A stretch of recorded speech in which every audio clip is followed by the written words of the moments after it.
To the iron-jawed angels who fought for women's right to vote, we would like to thank you. Your work in the suffrage movement, your daily picketing of the White House, your tactics earned you the title of the iron-jawed angels. And we know you were an important part of paving the 19th Amendment, granting women the right to vote. Miss Alice Paul, we appreciate your leadership in organizing these activities, and while we understand that the 19th Amendment didn't quite spell out white women, I suppose the language must have been implied. When the 14th Amendment acknowledged that we black folks were citizens, and when the 19th Amendment acknowledged that we women were citizens, we went back home to vote and were asked to pay head taxes and poll fees. Miss Paul, did they ask you for money at the voting booths? We waited in lines that only moved in circles. We're asked to read and interpret the Constitution to prove our eligibility. We faced trumped-up charges and jail terms, and sometimes a good old-fashioned boot stomping for even thinking we could try, so we figure we just didn't read it quite right. You so blatantly told us that our entrance and now in the political field would add fresh fuel to the fires of race, prejudice, and political hate that including us in the fight would prolong the struggle. I get it. You were just looking out for our own good.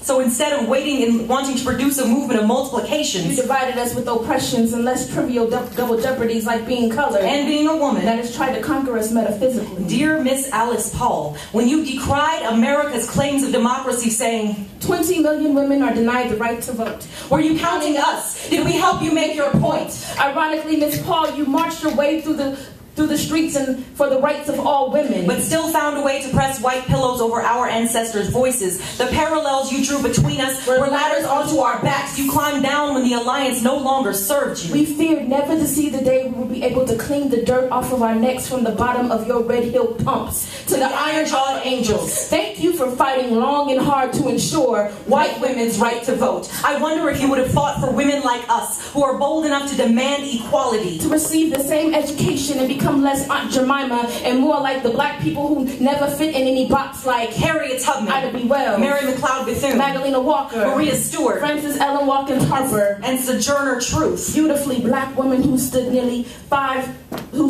6 foot high. Head erect, eyes piercing the air like bad news on a good day. She spoke in low, deep tones, just loud enough to grasp every ear, floor, and window in the room. Ain't I a woman? While the lines in our history are hideous at best, I'd like to think that you were with us when our rights to vote were finally granted. In 1965. To this day, we have to fight to keep from being disfranchised with unjust laws that target black women and our right to vote. Where is your hunger strike now? To the iron-jawed angels, wrap your iron jaws around this.